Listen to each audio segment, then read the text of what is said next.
Hello, everybody. Welcome into SportsDay Insider presented by the Dallas Morning News.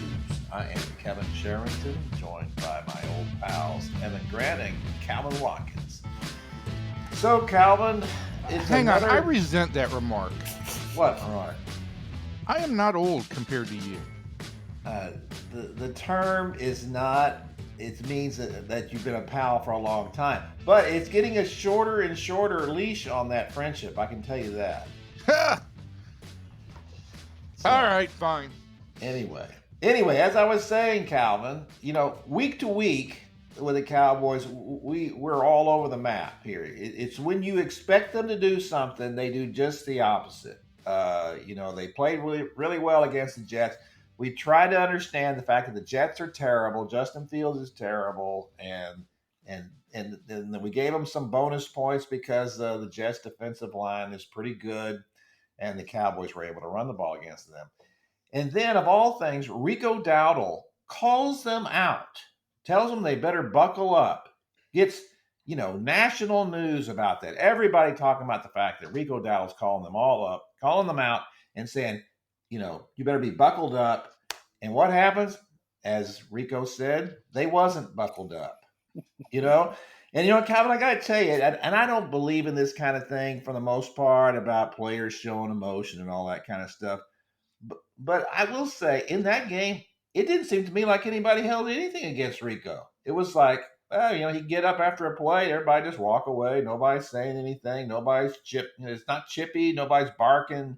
Nothing. They just seemed flat. And one of the things that was said after the game was they didn't play with any physicality. And that's an indictment of this team, that you have a guy call you out, and then you still don't respond with any physicality, whether that's because that's just who you are. You're just not a physical defense, which we do think there's some of that is true, right? I mean, that's kind of been their MO here over the last few years when they couldn't stop the run. When you can't stop the run, it's because you're not physical, in my estimation. Isn't it? Yeah, no, that's 100% correct. It's funny you say that about no one was talking trash to Rico before the game, and this was something that got kind of lost. Maris Leofau, this was in pregame warmups. He got into it with the assistant special teams coach and had to be separated. And the Panthers assistant. Yeah, they were talking trash, and Maris got in his face, and they had to be separated. And Brock Hoffman. Wait, I'm confused. It was the Cowboys assistant special teams coach or the Panthers? No. I'm sorry, the Panthers. Okay. Panthers. I'm sorry. Excuse me. I'm sorry. The Panthers assistant special teams coach got into it with Maris Leofau before the game. This was like in pregame warmups. And then Brock Hoffman, who's a feisty offensive lineman, he also got involved in it. And then that was it, right? And then at halftime, well, because the way this stadium is structured, the teams have to cross each other to get to the tunnels, right? At halftime. So we're all looking to see will anything happen, right? So Rico Dowdle was like one of the last guys off the field, and he's just shooting the bull with Trayvon Diggs. Like, yo, what's up? Hey, what's going on? You good? Yeah, we're good. As they're going into the tunnel at halftime. So I'm glad you said that, Kevin, because thinking back on the game, there wasn't any, chirping. There was nothing. It was just like, oh, we tackled you. Hey, how you doing? You okay? Yeah, I'm good. Now I'm not even going to say that's old school, but yet a running back called you out and you didn't respond. The only person that really responded was Kenny Clark in the locker room when he said, this is in the week, leading up to the game, when he said, yeah, he don't know the Cowboys. We'll be ready, right?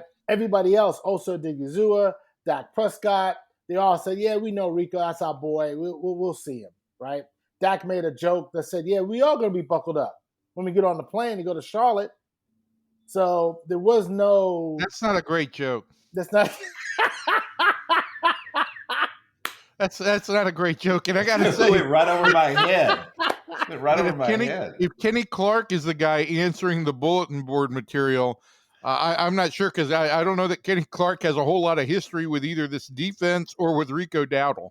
No, neither one. All of this is very disturbing. I got to tell you, Well, this is all listen, very disturbing. and I don't like I I'm want to disturbed say, with all of you guys too, by the way.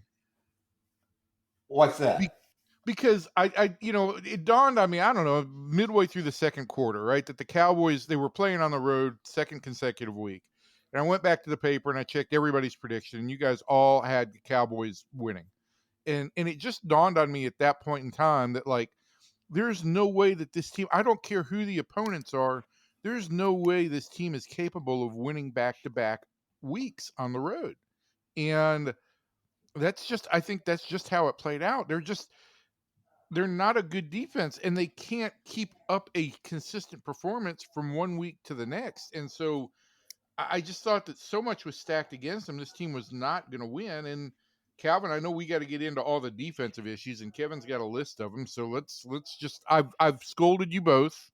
Well, Let's move on. we get enough of that from readers, and people say, "Oh, I can't believe you guys picked them." It's like, we spend about, I don't know, 6 seconds on that, and then people like you, that's all they take out of everything. Well, did you pick Headline: them to lose or Sherrington, we win? don't care about picks. Well, you can put that headline on there for me. I don't care about my picks.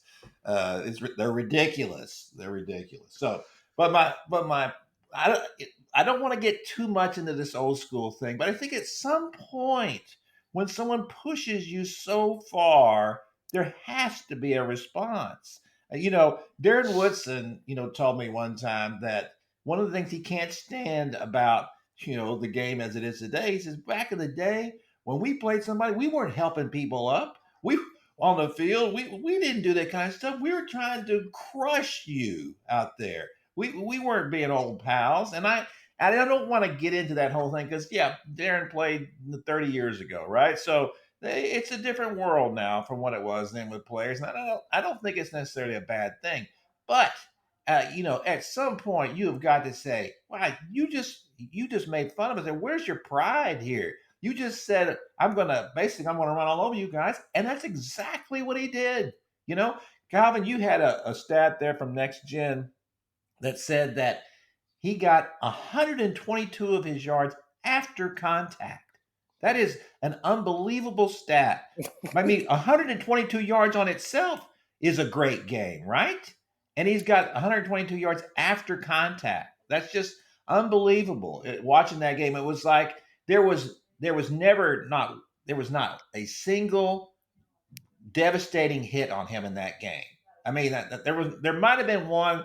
I got to tell you, one of the safeties, I believe it was, who came up and kind of took him head on and got up and said something. I thought that was the closest thing I saw in the entire game. But otherwise, I just thought that said everything about this team, about the defense, about and we're going to talk about some of the other issues here with some of the players and who are the keepers and who are not, and whether Matt Eberflus's scheme should be altered. I think clearly they're going to do that because I'd be fine with them just getting rid of the players, frankly, most of them. But you can't do that now. It's such a mess on the defensive side of the ball, and it makes me wonder. And as I asked you before we started the podcast, I guess I just start with that, Calvin. How much of this was Micah Parsons covering up? I think a lot of it. When you have a generational talent like Micah Parsons, he can cover up some of your deficiencies, and that's what he did. I mean, you would have to put 2 offensive linemen on him, right, or a tackle and a tight end, or a tackle and a running back. So out of 11 guys, you could take 1 out because that's the quarterback, and then you got to take 2 guys of the 11 on 1 guy. So there's 3 people that are out of the equation. The quarterback's got to throw the ball and 2 offensive linemen. So it's a numbers game, right? So now when you take that player off the field and Micah Parsons, now you're back to even in a sense, right? So the Cowboys don't have a pass rusher that opposing offenses are worried about. And that's their problem. When you talk about game-changing talents, right? Mm-hmm. I mean, that's what you're talking about in a generational talent, and we're seeing it play out in real life. Oh yeah. I mean, Brian Schottenheimer was asked this the other day: how much of these struggles related to you don't have Micah Parsons. And he said it doesn't matter who we had. We could have had 3 sacks with Micah. We could have 10 sacks with Micah. It doesn't matter. We still have to make plays with the people that we have, right? And last year, Micah missed 4 games because of a high ankle sprain. The defense struggled. They struggled, right? And he was on the roster, but he was just hurt. So a lot of guys that they put hopes on to produce in the pass rush game are not coming through for them. They changed the scheme from a man-heavy scheme to whatever the zone scheme is. Last year, they were in a zone scheme for a little bit under Mike Zimmer, but Zimmer kind of kept some of the principles they had from Dan Quinn. Eberflus comes in here and he just changes the whole thing and says, "I'm going to play zone because that's what I played in Chicago. That's what I played in Indianapolis." And that's fine. You play your scheme, but as you guys know, you guys have covered sports a long time, is it about your scheme or is it about the players? Right? It's always about the players. You're Right. not gonna. It doesn't You seem hope to like that coach up here. your talent, but you're not Mhm. gonna change your talent to fit the scheme. And I mean, I think just from the things that we talked about before we started this, right? There's this mismatched personnel for the ideology. You've Mhm. taken out a generational talent, and you've kind of got. I think you guys basically said what amounts to subpar talent on the defense. And then mix in, Calvin, just what you said on the zone defense thing. When you guys are talking about not hitting anybody or lack of physicality, is a zone defense not kind of a more passive scheme than man is? Man's simple for guys, right? I've got this guy, and if and I am going to stick him. Zone is, we saw it happen with McMillan. The guys just lost coverage because it's a passive scheme. It's a passive scheme that is designed to prevent you from getting beat with deep passes and long runs. We're going to keep people in front of us, right? So we're going to play to the sticks. It's 3rd and 7, so we're going to play 5 yards, and we're going to tackle you after 5 yards until you get off the field, right? Man to man is what you said. It's man to man. We're going to knock your block off, and then you get off the field.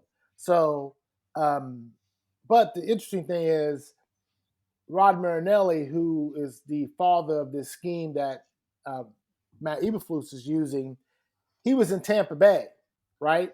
In Tampa Bay, you had Warren Sapp and all these dudes who are Hall of Famers and John Lynch that went after the quarterback with 4 guys. So unless you have 4 dynamic pass rushers up front, your scheme is really nothing. And they don't have 4 dynamic pass rushers to run this scheme. They have to change up how they're doing things. And I don't know if Eberflus has another way of changing it. All right, so Calvin, let's get to something that, and we probably buried the lead here, is that, and you also wrote, because with some of the things that Trayvon Diggs told you, and then just in your conversations with other players, that essentially they don't believe in the defense. And as you wrote, the question becomes now, can Brian Schottenheimer keep all this from unraveling? If you've got players saying publicly that, hey, this isn't really working, that's never good. I mean, can you imagine this happening when Jimmy Johnson was the head coach? One of the players saying this. Bill Parcells was the head coach. One of the players saying this.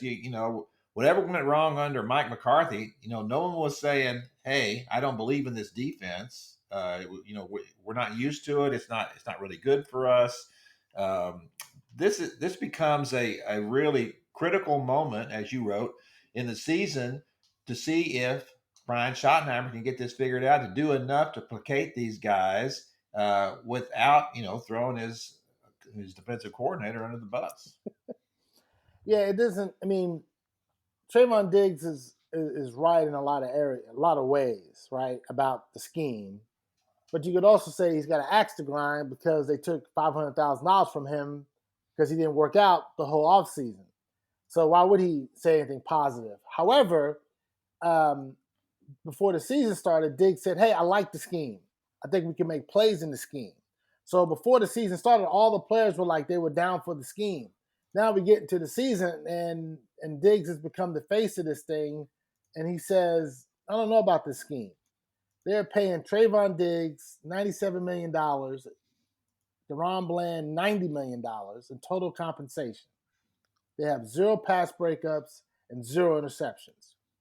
And Jerry Jones was asked on the radio on Tuesday about, are you getting value here out of these two corners?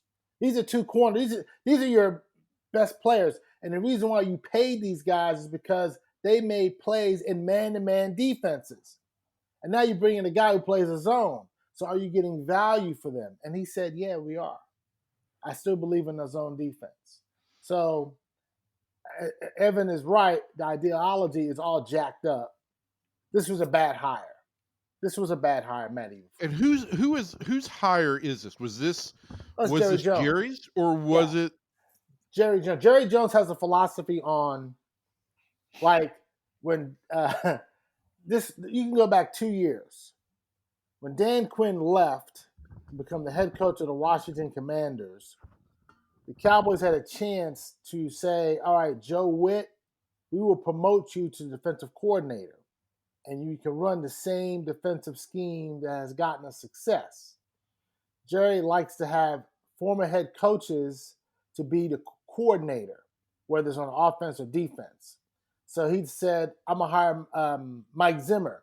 Old Mike Zimmer, head coach of Minnesota, defensive coordinator in Cincinnati, DC here in Dallas.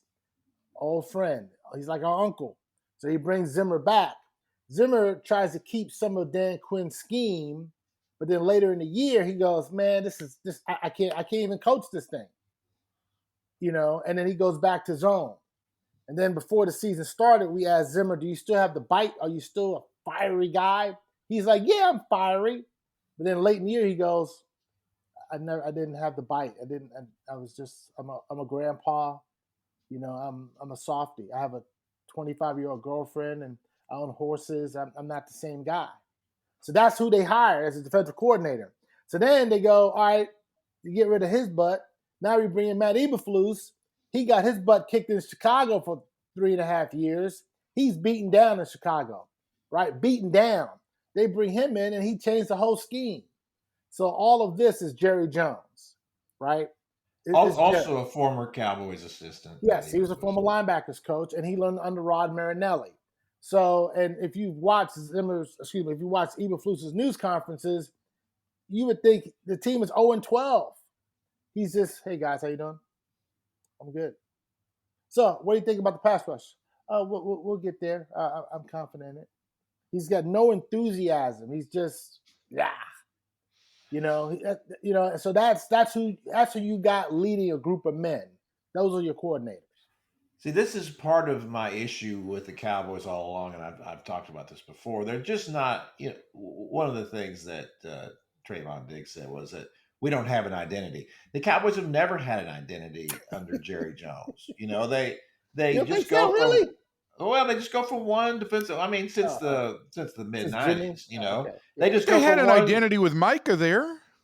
Well, yeah, they're a great pass rushing team. But what I'm saying is that when they change defensive coordinator, they just go from one to the next. It's whoever, you don't keep the same thing. It's just what Calvin was saying. Why didn't they keep Joe Witt? Well, just for the reasons Calvin laid out. This is the impact Jerry has. When people talk about, well, it's bad that he's the GM, and it's like, well, there's a lot of things about all that stuff that's just window dressing with Jerry.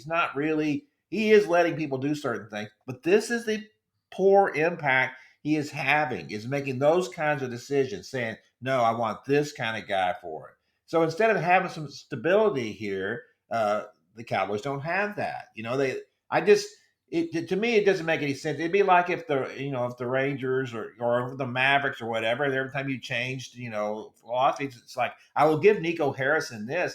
He believes in defense. That's who we want to be. We want to be a defensive team. Well, they've turned into a great defensive team, at the price of generational talent, but they have at least done that. This is who they are, right? Before that, they were an offensive team. Well, now they're a defensive team.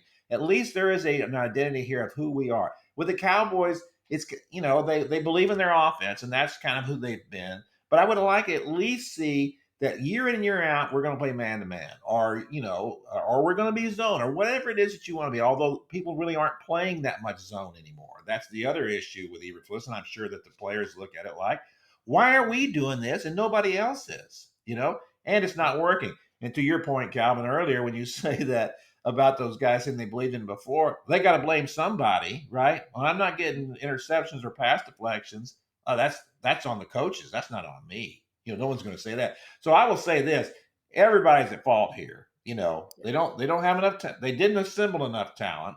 They don't have the right kind of players, and they got the wrong kind of coaches. So frankly, I don't know what else they could do wrong. They pretty much covered the spectrum here on everything they could do wrong. Well, and then you could change the entire dynamic of the defense a week before the season started to just add to all of that. So yeah, that just complicated matter all the worse. They're just not a serious franchise. I mean, I don't know any other way to describe it at this point. Well, I mean, you can. In some ways, we've always said that with Jerry, right? That he's more concerned with, making money. He's more concerned with being, a soap opera 365 days a year. I have always argued the point when people say he doesn't care about winning. He does care about winning because winning makes him more money. I mean, there are two reasons that Jerry, the things that drive him. One, he wants to make more money. Two, he wants to prove he can win it without Jimmy, right? And so those two things drive him very much. But I will not deny that he probably cares more about making money than he does about winning. I think it's close, but that's always on top. And he wants to do it his way. He doesn't want to do it anybody else's way, because if he does it his way, he proves that he is right. If he does it someone else's way, it doesn't prove anything. That was the Super Bowls he won with Jimmy.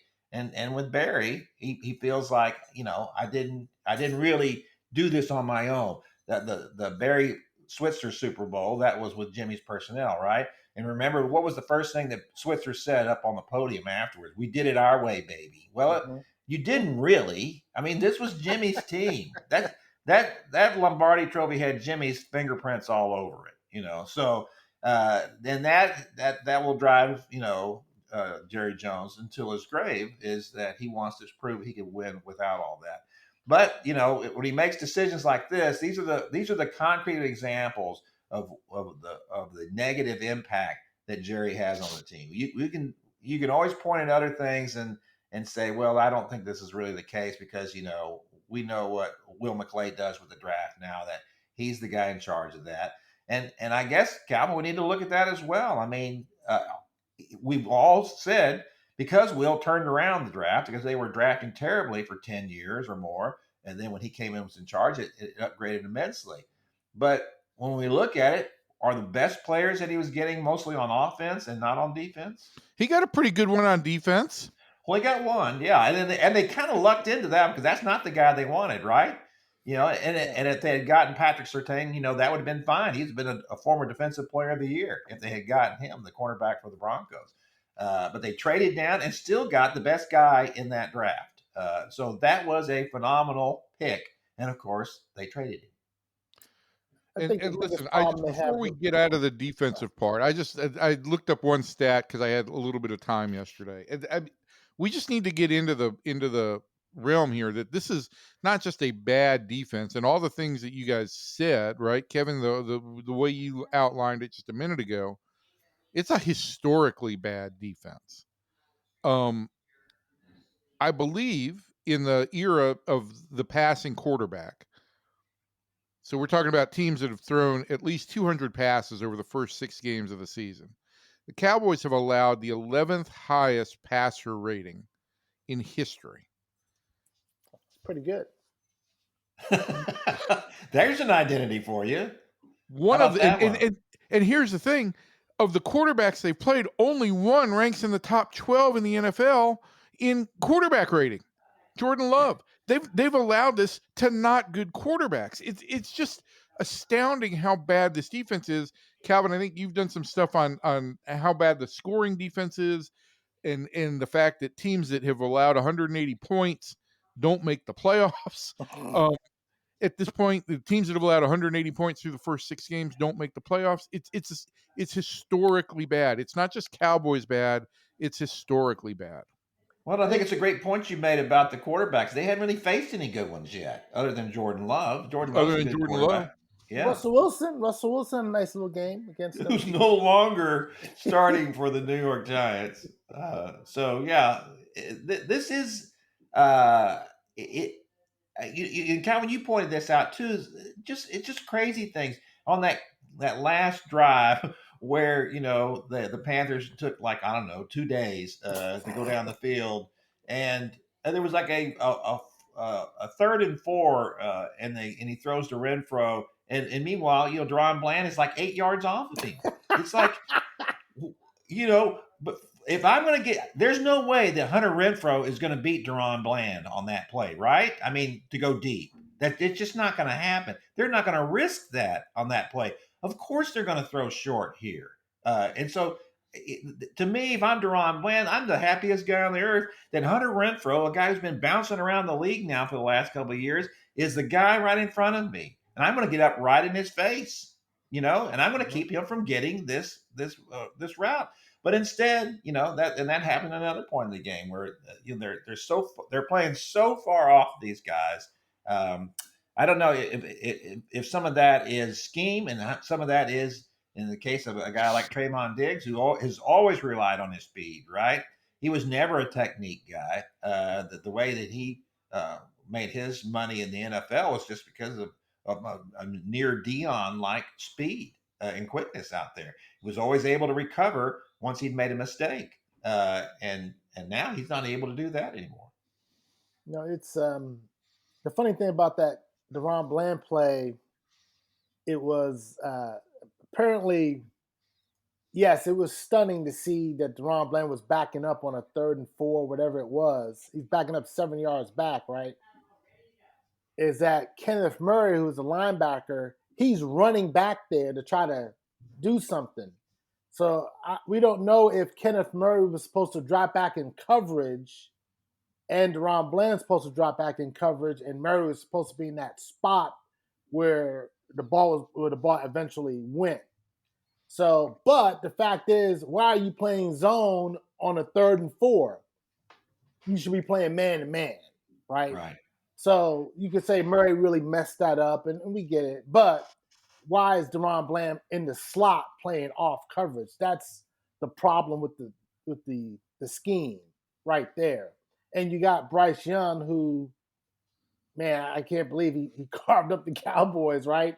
He's throwing a slant for the first down. The scheme is I think Mike McCarthy used to make fun of the scheme off the record to us.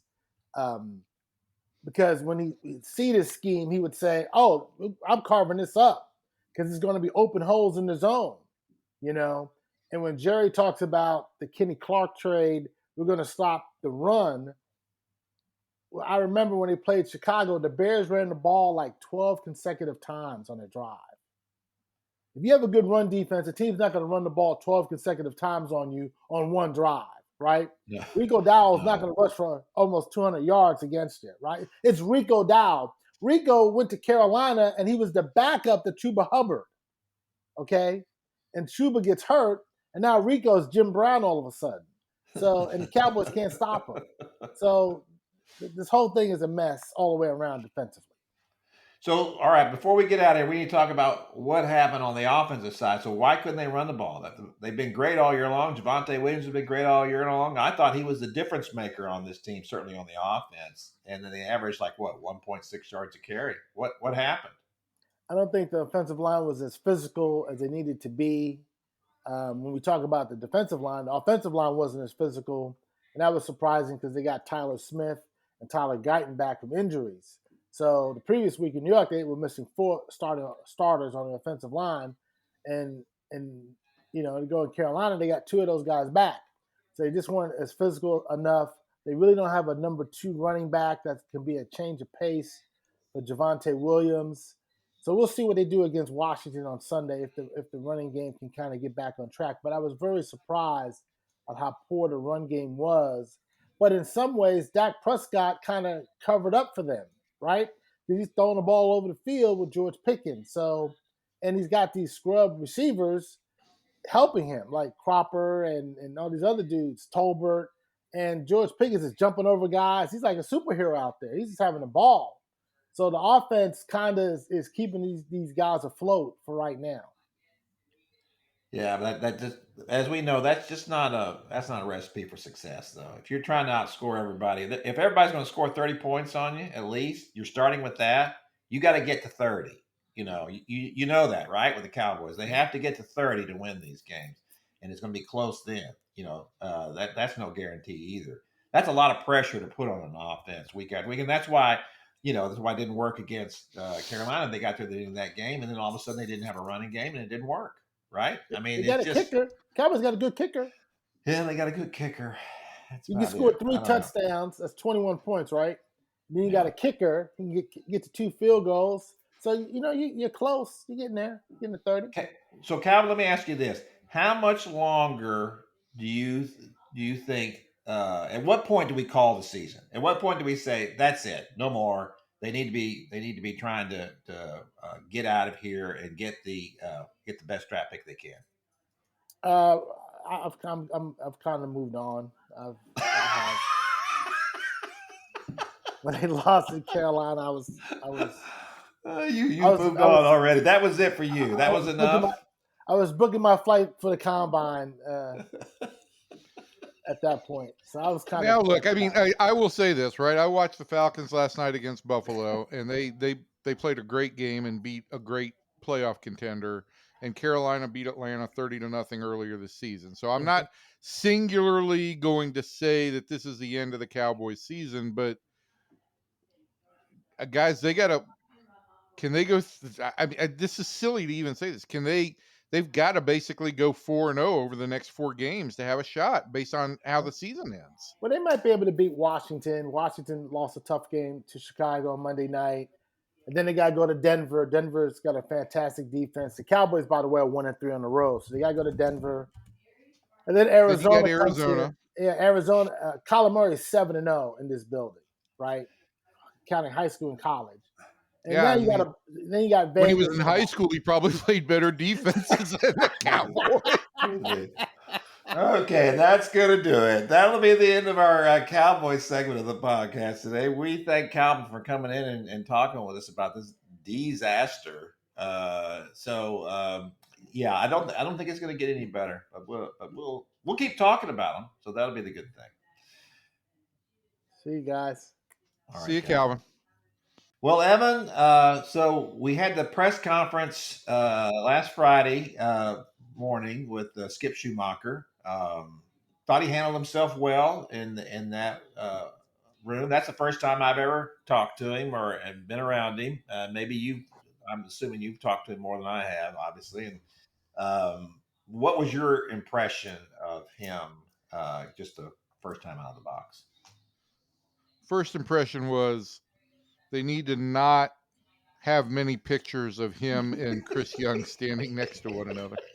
You know what? I was sitting next to Mac Engel, and I leaned over and I said, Rangers, Chris Young has hired his son to be the manager of the I mean, Skip is listed at 5'10", and CY is at 6'10". There was a foot difference, and Ross Fenstermaker, who was on the other flank, is like 6'3". It was a stunning difference in height. But that It said, was not a good look. That's one of those things too. I don't want to. I don't want to argue with Skip. I've not stood next to him. I'm 5'11". I am exactly 5'11". I'm not lying about it like everybody else lies about their height. And but I got to tell you, I think that he's got to be 5'8". That picture was so ridiculous. it was. Oh my gosh. I mean, I don't know if they needed like to have a little soapbox there or whatever, but whatever. I did think that the press conference went well. I thought all the things that I expected to hear from Skip, I heard. Um, I think I don't know if it was you or who it was that got him to kind of outline that business acronym, the CAPE acronym, for communication, alignment, preparation, and execution.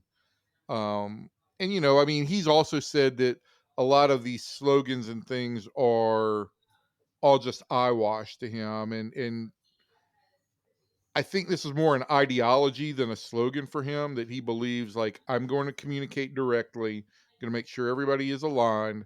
I'm going to make sure we're prepared for that. And then the next thing is up to the players, Right.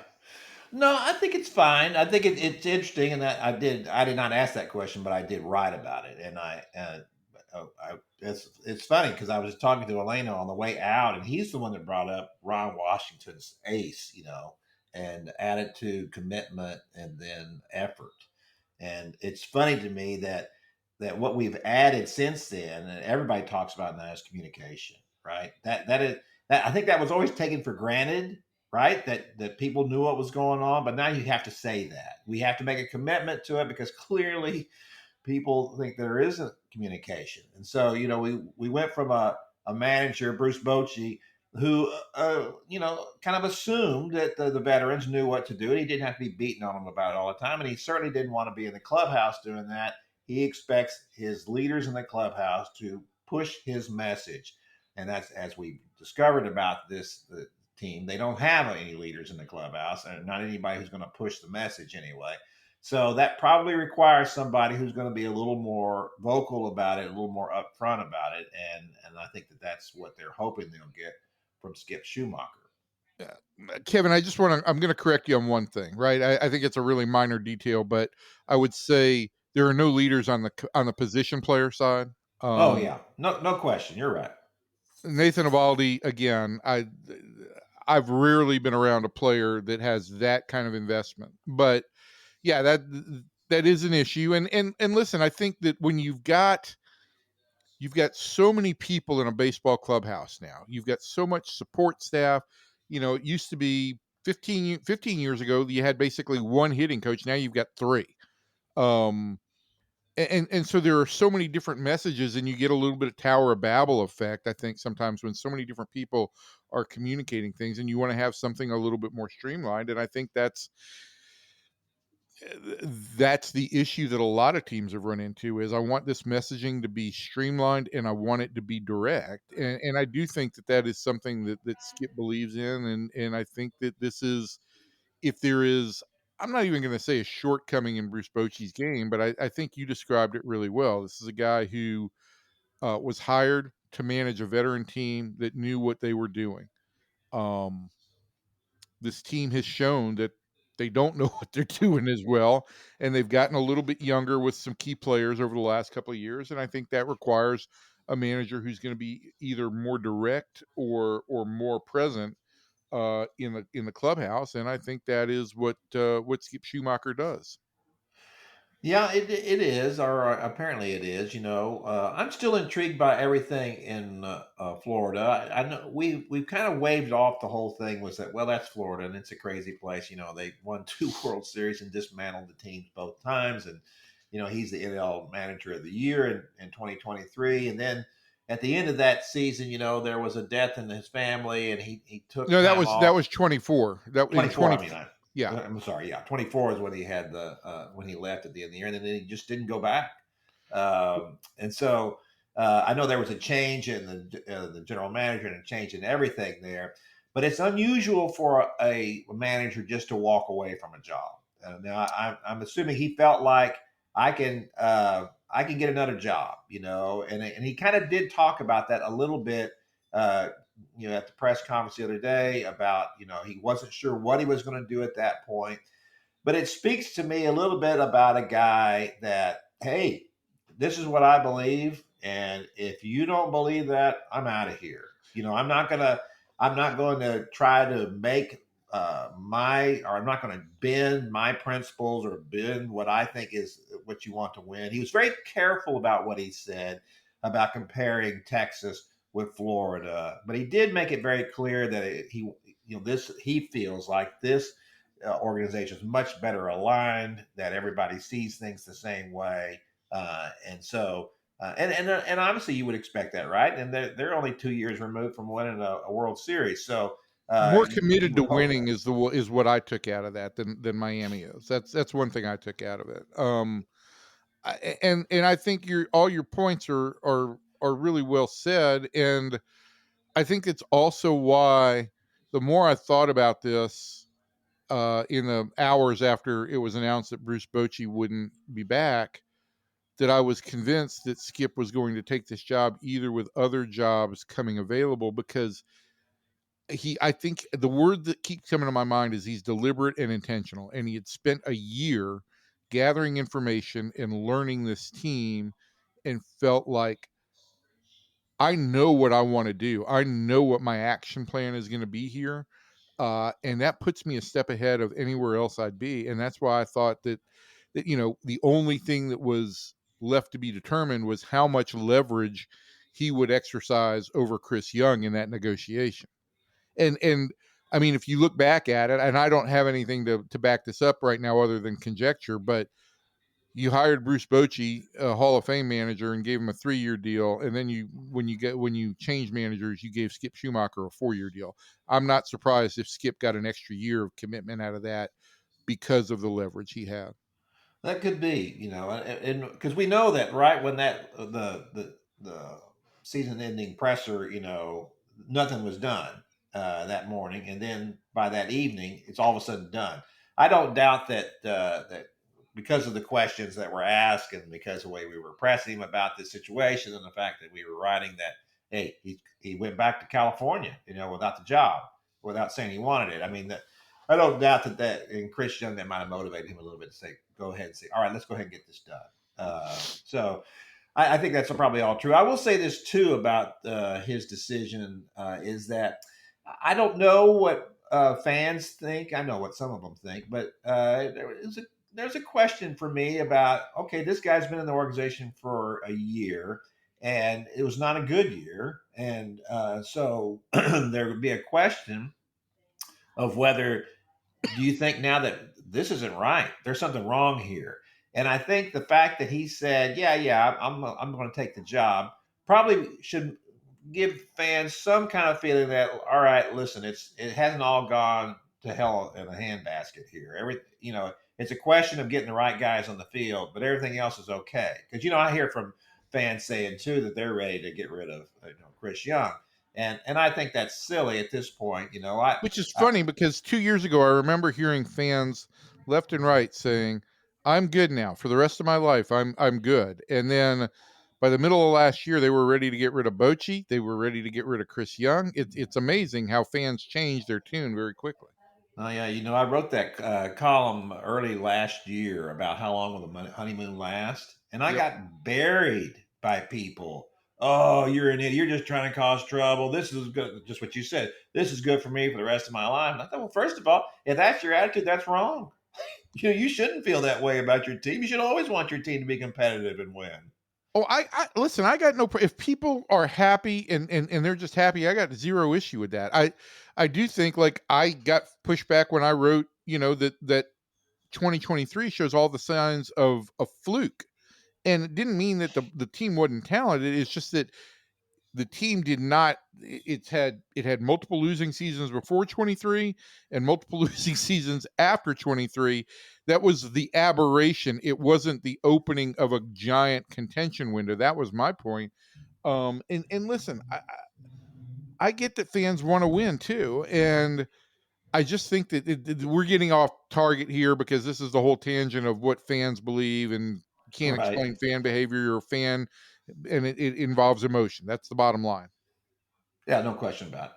All right, so in the time we got left here, a couple of minutes to talk about the Rangers at this point, Evan, we still don't have any indication from Ray Davis about what the budget will be. We are pretty sure though it will not go over the competitive balance tax, which will be right around 244 million. So, and that is below that is above what they had last year. They're going to lose about 50 million in salary, probably by not bringing guys back. So that does give them a budget. If he comes in right around 240, you said you don't have a problem with that. Look, if Ray just wants to get under 244, that's fine. I mean, they could keep the payroll flat, and with the number of contracts they've got coming off, they could still do some things to improve this team. But I get the impression that the payroll is going to be under what it was this year. And that's where you get into the slippery slope. Is their payroll basically came to 241 this year. Is under 240 or is under 220 or is under 200? And we still don't have answers on that. And I think that's still somewhat being determined. And I got to tell you, from my perspective, it's a little bit, I'm not going to say it's terribly disconcerting at the moment, but right now you've got this month to basically start planning out what your free agency and trade scenarios are going to be. And if you've got to create 3 different scenarios, that seems like a lot of wasted energy. Boy, no kidding. Well, they have to. I mean, I'm And assuming. wasted energy that could be used. It could be used elsewhere. I should have said that. Yeah. Sure. I have to assume that Chris Young has an idea of the ballpark he's talking about here. That it's not going to be 200. It is going to be somewhere between 230 and 240.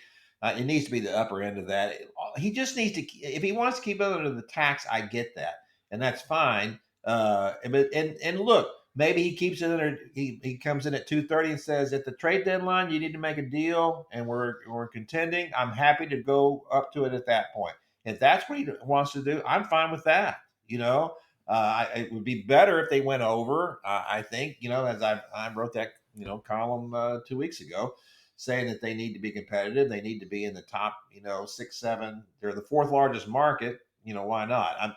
When you don't have the farm system doing when the farm system is not producing consistently, and by consistent, I don't mean that every year they're churning out players. But every 2 to 3 years, 4 years, 5 years, you need to be producing a major league ball player, from that farm system. And if they're good enough, you could cover up a lot of sins, right? If you get a couple of guys, you get a Wyatt Langford every 5 or 6 years, well, you're doing great then, and you're not having to spend nearly as much money, and it all works out great. The problem is that they have just not done that. And I have to wonder at this point, Evan, and we have never talked about this, but is Kip Fagg going to be able to keep his job if they are not producing any more than they are? Yeah, listen, I do think that the organization has become more productive over the last 10 years. And I do think Kip has acknowledged that he kind of had a little bit of a come to meeting kind of approach after some really unsuccessful drafts. But listen, that's always the question, right? He's been in the scouting director's job for a very long time here, relatively speaking. If Josh Young is playing well, that's one thing. You've got Wyatt Langford. You've got, if Evan Carter is healthy and playing, that's another thing. But right now, you've got no idea about Evan Carter, and you've got less idea about Josh Young than you had. And it looks like the 24 draft right now, which was topped by Malcolm Moore, and the Rangers were drafting 30th that year. That's not looking like a great draft at this moment. So I think, yeah, I mean, there's when you've been in a job a long time and you're not producing year in and year out, there's always going to be those questions. I think that Kip is very, now you got a Kip and a Skip in Kip and this Skip. organization. Sounds like a 50s Walt Disney movie, doesn't it? Need to hire Bip Roberts too, and we'd be fine. But I do think that, those are all fair questions. And I will say this about the organization. I do think that pitching wise, and I just was looking at something, Baseball America, I don't know what their metric is on doing this, but Baseball America had the Rangers farm system ranked 10th when it came to fastballs, fastball pitchers. Um, and I think their farm system is fairly deep on pitching right now, but they don't have any position players, and that's concerning. That's It very is. concerning. Look, and if you're going to have one or the other, I think I'd rather have them be good at pitching in the farm system, because you always overpay for pitchers in free agency. Even though the Rangers got their money's worth out of Nathan Eovaldi, and they're starting to get a return now on Jacob deGrom, but that was a huge investment. So we'll see where this all goes. They just need to, that's the thing about this. As I said, if you just have to get hit on a few of these guys, and then they play for 10 years. So that covers everything up, and it gives you plenty of grace there. The Rangers have just not done that. That goes back this whole century. We talk about Rugi Odor was the best player they produced, in over a decade at that point, and then he fizzled out. It was just they've just not had position players who have made a consistent career that they've lived with. They went through that whole wave where they pushed guys really aggressively. Odor and Gallo and Mazzara, those guys got to the big leagues, and then they didn't improve at the big league level. And so I think and we're saying this with the fact that Wyatt Langford played 50 games in the minor leagues before he got to the big leagues, but Wyatt Langford's the outlier. I don't think that should be the norm. Yeah, no question about it. This organization has always been aggressive with players. That was the case back in the 80s. They were pushing guys fast back then too. Well, they were pushing guys fast in the 70s when they brought David Clyde straight to the major league. But that was the template right there. Right. But by necessity, it had been that way for a long, long time. But in the 21st century, this has become one of the largest media markets, and the owners have become deep pocketed and mostly stable until Tom Hicks decided to go on that buying spree and over leveraged himself. And you have the ability to grow your farm system at a more moderate pace, and you should have the resources to plug holes at the big league level with free agency. Yes, you should. Yes, you should. All right, that's going to do it for the Rangers segment of our podcast. We're going to move over now and talk about colleges a little bit because it's the halfway point of the season. 6 games in for most of these teams. And this is the part of the podcast. This is the Texas is back segment, right? No, not Texas is back. I do a little Best in Texas column every Sunday, and it runs in Monday's paper, and so Texas A&M has been at the top of my rankings now for I don't know, a month probably, because I think they're the best team in Texas. But I do think that Texas Tech is creeping up on the Aggies, and I think at this point you have to look at the SEC and look how everyone's playing right now. And of course, now the Aggies have got a much tougher road coming here for them a little bit. But they're still not having to play Georgia or Alabama or Ole Miss, and Texas has at least got to play Georgia in a couple of weeks, or next month actually. But I do think that the way things are setting up right now, the Aggies look like a much more complete team to me than Texas does. Marcel Reed is playing at a higher level right now than Arch Manning is. And he has a couple of really dynamic receivers in Mario Craver and Casey Concepcion. Texas doesn't have that. I did think that Arch Manning looked better against Oklahoma. It was clear to me that finally Steve Sarkisian has listened to me and you, and he has decided that maybe I won't have him stand back there and looking downfield and trying to drive the ball down here all the time. Maybe I'll just throw it, east-west, and I'll hang on my running game, which they did. And look, say what you want to about Oklahoma, and bless his heart, Brent Venables. I feel for the guy. At the press conference after the game, he comes in. The first thing he says in his opening statements was, "I just spoke to my team," and he had to stop and gather himself. He was getting emotional at that point. I'm sure he's emotional by the fact that he's lost 3 out of 4 tries against Texas now, and in those 3 losses, he has been outscored. Let's see, 100 and I think it's 106-9. That's not good. And so in this game, you can say what you want to about their offense, and did they push John Mateer too hard to come back from that thumb injury and all of that? But that's a really good defense. They sacked Auburn 10 times, school record. And Auburn's not a bad team. And they got to Arch once, and then that was on a play where Arch was kind of already moved out of the pocket and was almost going to, make a running play. So that was impressive for Texas to put that all together. But having said that, and their defense is really good. They had a bad game against Florida, and then they went back to Oklahoma, against Oklahoma, and played like they played previously. So I do think that they have a good defense, but the Aggies have a better all-around team. And I mean, who do you believe in the SEC, Evan, at this point?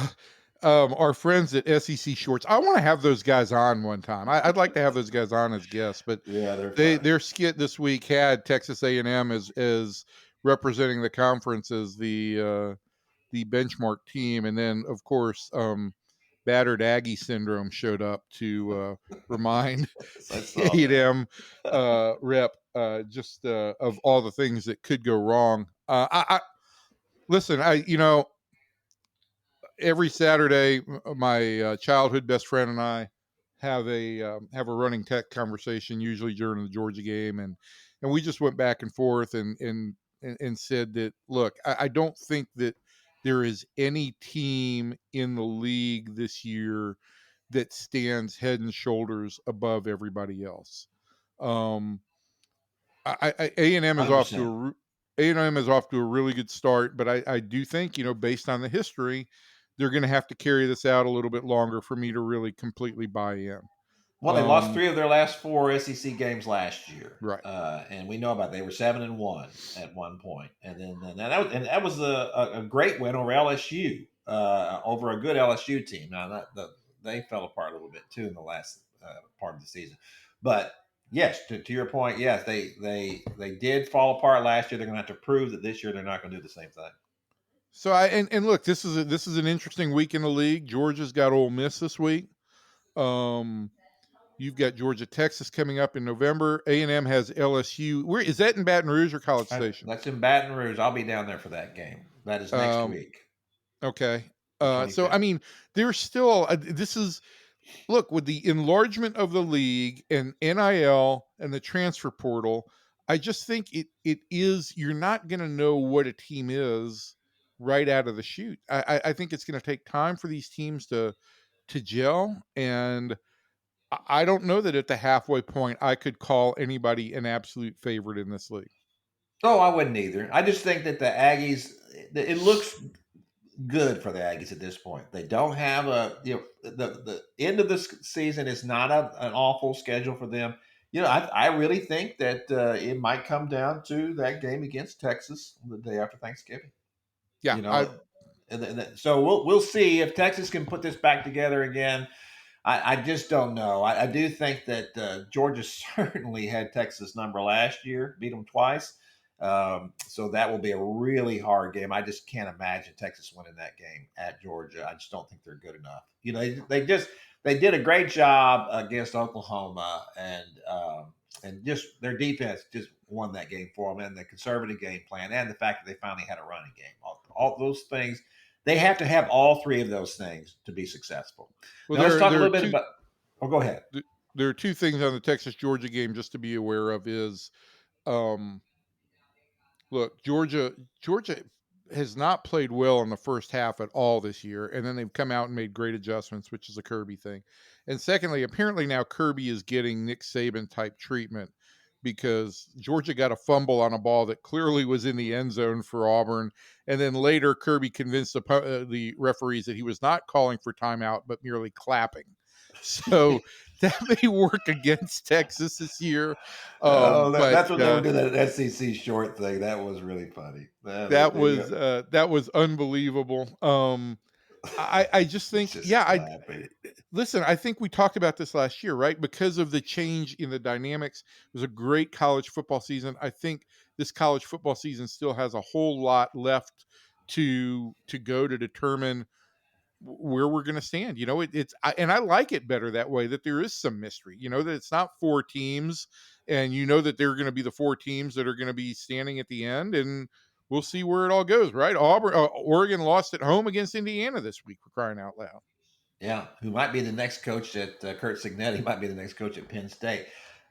I got to tell you, that was stunning to me that they fired him. Me too. I when I saw that headline, I don't know, but they've lost 3 in a row, so But I know what the expectations were. There were people who said, or I was reading that before the season started that Penn State's the most talented team in the country, and probably should be ranked higher than Texas at that point. Well, that didn't work out for either one of those teams.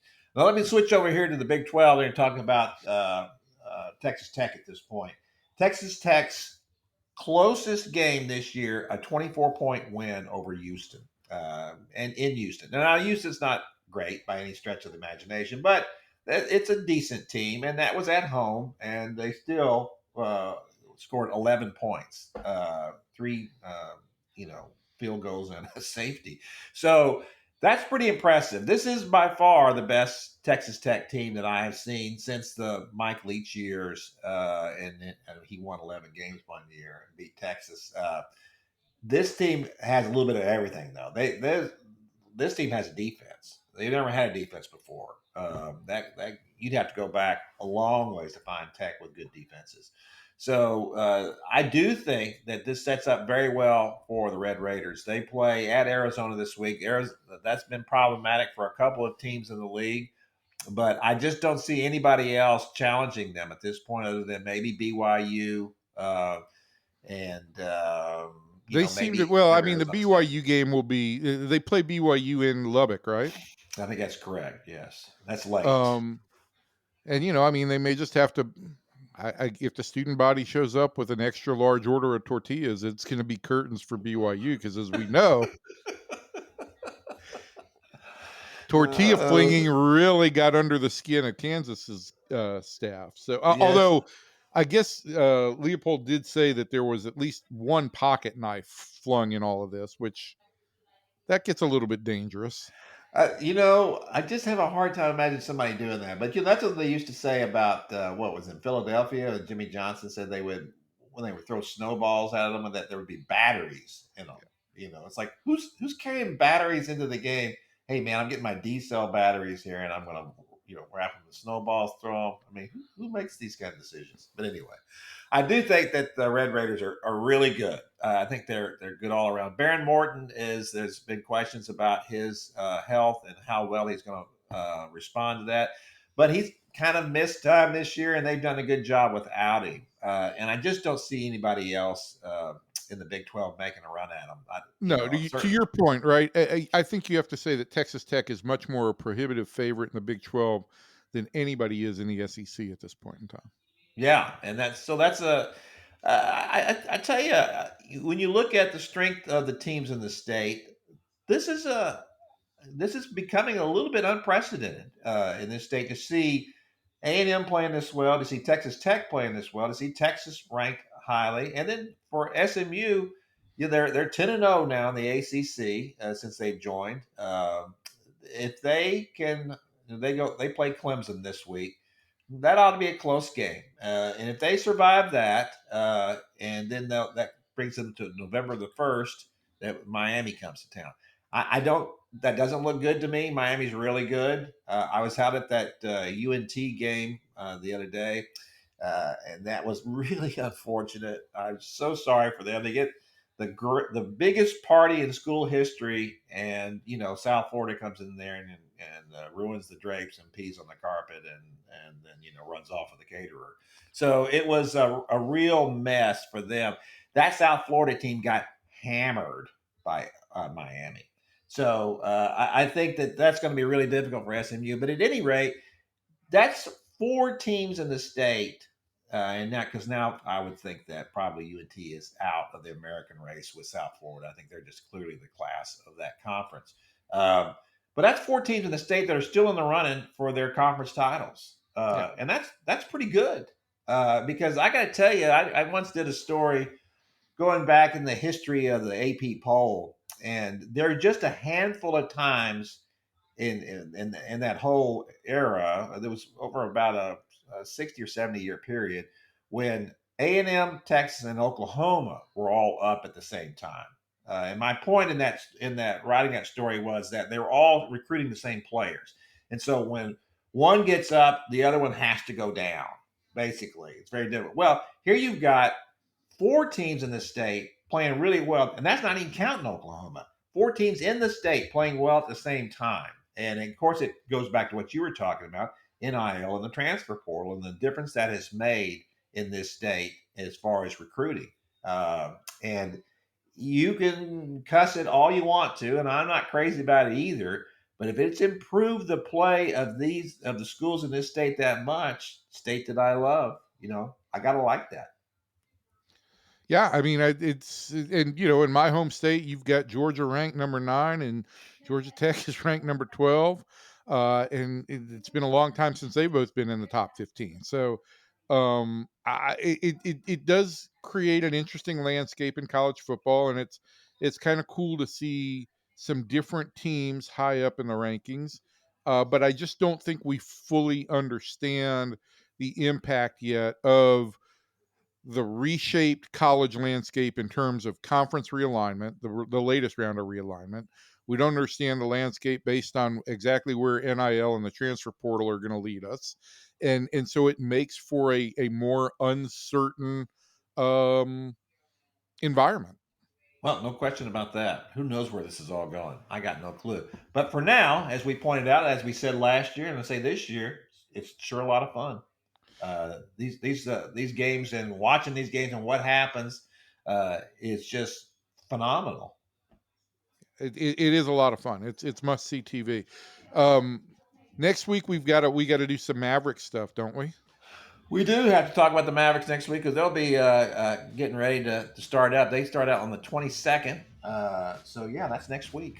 We will talk about the Mavericks next week. We'll hopefully have Mike Curtis on, our Mavericks beat writer, to talk about them and going into their opener next Wednesday. Which might be refreshing since we don't have to talk about the Cowboys too much. Well, we can talk about it. We just won't talk about it very much. It's like more of the same. Well, I think we might do it. Just say, see last week's podcast for more Cowboys information. Yeah. All right, that's going to do it for this week. We appreciate you coming in and listening. We will be back, as we said, next week to talk more about all this stuff, and plus adding the math to the formula. That'll be fun. And the Stars are playing as well, too. We'll talk about the Stars, we promise. We're not very good at talking about the Stars, but we'll find somebody who is. We can talk about the different suburbs that they're going to move to. Yeah, that's always a good story. So from everybody in here to everybody out there, thanks, and we'll see you next time.